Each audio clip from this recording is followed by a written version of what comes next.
Nah, istilah atom pertama kali diperkenalkan oleh Demokritus sebelum abad keempat sebelum Masehi.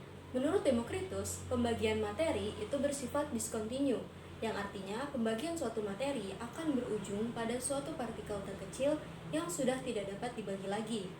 Nah, partikel terkecil ini dinamakan oleh Demokritus sebagai atom, yang berasal dari bahasa Yunani, dari kata a yang berarti tidak dan tomos yang berarti terbagi, yang artinya tidak dapat terbagi lagi. Akan tetapi, pada saat itu Demokritus menyampaikan pendapatnya tentang atom hanya berdasarkan pemikiran saja tanpa adanya data percobaan, sehingga pendapatnya ini tidak terlalu dipercaya. Nah, beberapa abad kemudian, barulah banyak muncul ilmuwan-ilmuwan yang mengemukakan pendapat mereka tentang atom yang akan kita bahas hari ini. Teori atom pertama kali dikemukakan oleh John Dalton pada tahun 1803 yang dikenal dengan teori atom Dalton. Pada saat itu, Dalton melakukan eksperimen dan memperoleh kesimpulan bahwa ternyata setiap materi yang ada itu terdiri atas partikel yang dinamai dengan atom. Setelah adanya teori atom Dalton, timbullah beberapa pertanyaan tentang bagaimana atom-atom ini dapat membentuk suatu molekul atau ion. Nah, dari sini banyak para ahli yang akhirnya melakukan percobaan untuk mengetahui sebenarnya bagaimana susunan atom itu. Salah satunya yaitu Joseph John Thomson. Pada tahun 1897 melakukan percobaan sinar katoda yang akhirnya menemukan adanya elektron. Jadi menurut J.J. Thomson, atom ini mengandung elektron, yaitu suatu partikel yang bermuatan listrik negatif. Kemudian pada tahun 1900, J.J. Thomson mengajukan model atom. Model atom yang diajukan kurang lebih seperti ini.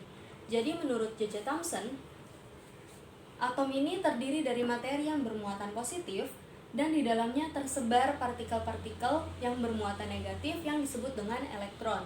Jadi secara keseluruhan, atom ini bermuatan netral. Pada tahun 1910, Ernest Rutherford dan dua orang asistennya melakukan beberapa percobaan untuk mengetahui lebih lanjut tentang susunan atom. Mereka menembaki lempengan emas yang sangat tipis dengan menggunakan partikel sinar alfa yang berenergi tinggi. Kemudian Rutherford pun mengajukan gagasannya tentang inti atom. Menurut Rutherford, sebagian besar massa dan muatan positif atom itu terfokus pada bagian pusat atom atau yang disebut dengan inti atom. Model atom menurut Rutherford kira-kira seperti ini. Jadi atom itu terdiri dari massa dan muatan positif yang berada di pusat atom atau di inti atom. Nah, kemudian elektronnya itu berada pada orbit yang mengitari inti atom ini. Akan tetapi, teori atom Rutherford tidak dapat menjelaskan kenapa elektronnya tidak jatuh ke inti atom.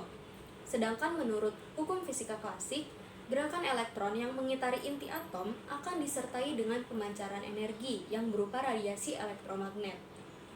Jika gerakan ini terus-menerus dilakukan, energi elektron lama-lama akan semakin berkurang dan menyebabkan gerakannya menjadi lambat. Jika gerakannya menjadi lambat, maka lintasan akan berbentuk menjadi spiral. Nah, dan akhirnya menyebabkan elektron itu akan jatuh ke inti atom. Oleh karena itu, Niels Bohr pada tahun 1913 mengajukan model atom yang seperti tata surya kita. Menurut Niels Bohr, elektron dalam atom hanya dapat berada pada lintasan dengan tingkat energi tertentu. Selain itu, juga ada yang dinamakan dengan keadaan dasar dan juga keadaan tereksitasi. Keadaan dasar atau keadaan normal yaitu keadaan ketika elektron menempati lintasan dengan tingkat energi yang terendah. Sedangkan keadaan tereksitasi atau keadaan yang tidak stabil ini bisa terjadi karena adanya energi dari luar atom, bisa karena pemanasan maupun terkena paparan radiasi. Nah, elektron akan meloncat ke lintasan dengan tingkat energi yang lebih tinggi.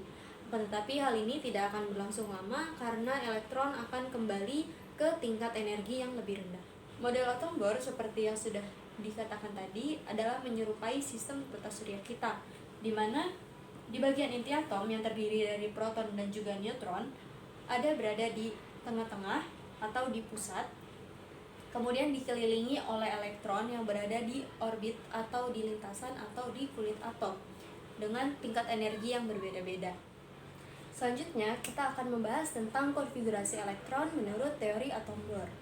Tapi sebelum itu, kita harus mengetahui dulu bagaimana notasi suatu unsur atau penulisan suatu unsur.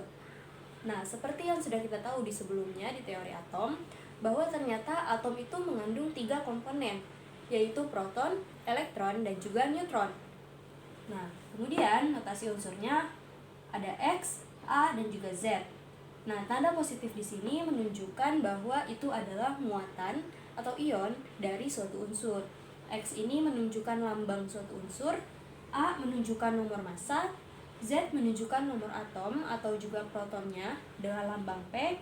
Kemudian untuk mencari neutron dengan lambang N, itu bisa dengan rumus A dikurangi dengan Z, atau nomor massa dikurangi dengan nomor atom dari unsur tersebut.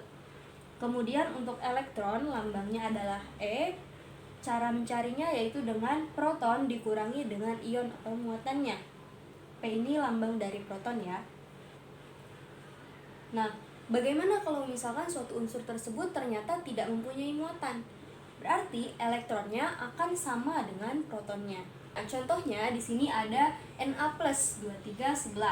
Nah, Na ini merupakan lambang dari unsur natrium. Kemudian A atau nomor massanya ini adalah 23 dari sini. Z atau nomor atomnya yaitu 11 dari sini. Kemudian untuk menentukan neutron dengan rumus A dikurangi Z atau nomor massa dikurangi dengan nomor atom yaitu 23 dikurangi 11 itu sama dengan 12. Berarti 12 ini adalah nilai neutronnya. Kemudian yang terakhir elektron. Karena dia di sini memiliki muatan, kita pakai rumus P dikurangi dengan ion, proton dikurangi ionnya. Protonnya tadi ini kan Z sama dengan proton ya, 11 dikurangi muatannya ternyata positif 1. Tulis saja dulu positif 1. Nantinya kan jadinya 11 dikurang 1. Jadi nilai elektronnya adalah 10. Nah, untuk konfigurasi elektron, nilai yang digunakan adalah nilai elektronnya. Jadi, untuk menentukan konfigurasi elektron dari suatu unsur, kita harus mencari tahu terlebih dahulu nilai elektronnya. Selanjutnya kita akan membahas konfigurasi elektron. Konfigurasi elektron adalah persebaran elektron pada kulit-kulit atom. Menurut teori atom Bohr, atom itu terdiri dari lintasan, kira-kira seperti ini. Di sini ada inti atomnya, kemudian di sekelilingnya ada lintasan yang mengandung elektron.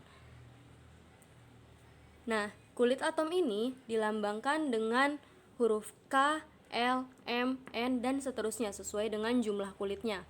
Kemudian, setiap kulit atom ini ditandai dengan bilangan bulat, seperti 1, 2, 3, 4, dan seterusnya. Jadi, N ini digunakan untuk mengetahui dia ada di kulit keberapa. Jadi, kalau kulit K itu N-nya sama dengan 1. Nah, untuk mengetahui berapa sih maksimal jumlah elektron yang ada di satu kulit, kita bisa gunakan rumus ini, 2N kuadrat. Nah, N-nya tadi menunjukkan dia ada di kulit keberapa. Misalkan ini kulit K. N-nya kan sama dengan 1, karena tadi kulit K ada di kulit pertama setelah inti atom.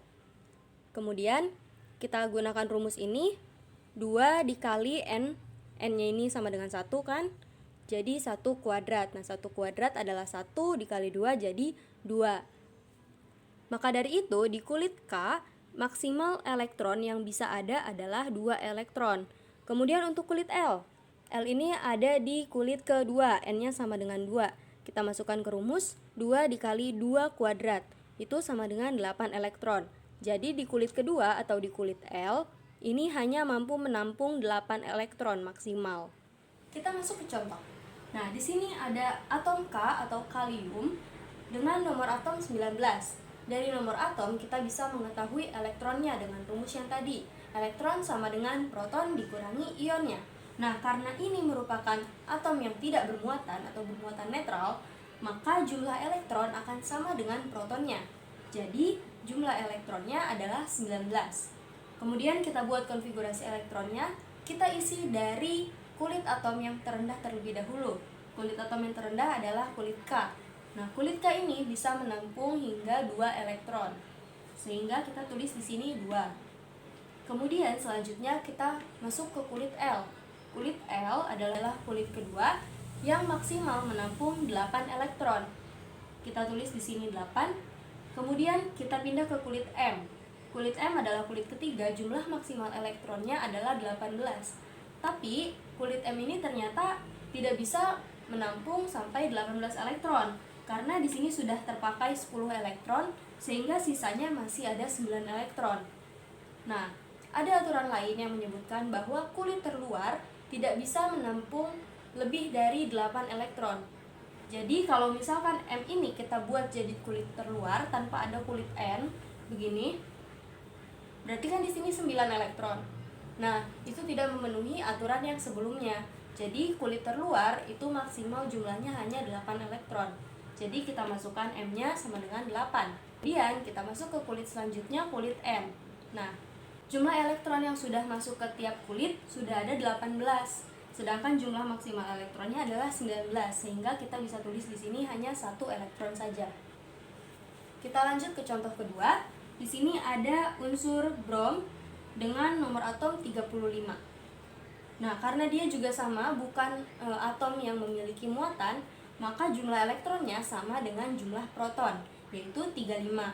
Kemudian kita masuk ke konfigurasi elektronnya, dimulai dari kulit K sama dengan 2 elektron, kemudian kulit L masih sama 8 elektron, kemudian kulit M. Nah, kulit M ini kenapa bisa ditempati 18 elektron? Karena meskipun sudah dimasuki 18 elektron, jumlah elektron totalnya masih cukup. Jadi kalau misalkan di sini ditulis 18 pun, dia masih punya 7 elektron yang belum masuk ke kulitnya. Makanya di sini dia bisa ditempati dengan jumlah elektron maksimal dari kulit M, yaitu 18. Kemudian untuk kulit N, karena yang sudah masuk ke tiap kulitnya ada 28 elektron, sehingga tinggal sisa 7 untuk memenuhi 35 elektron. Nah, jadi kita bisa tulis di kulit N atau kulit keempat itu dengan jumlah 7 elektron.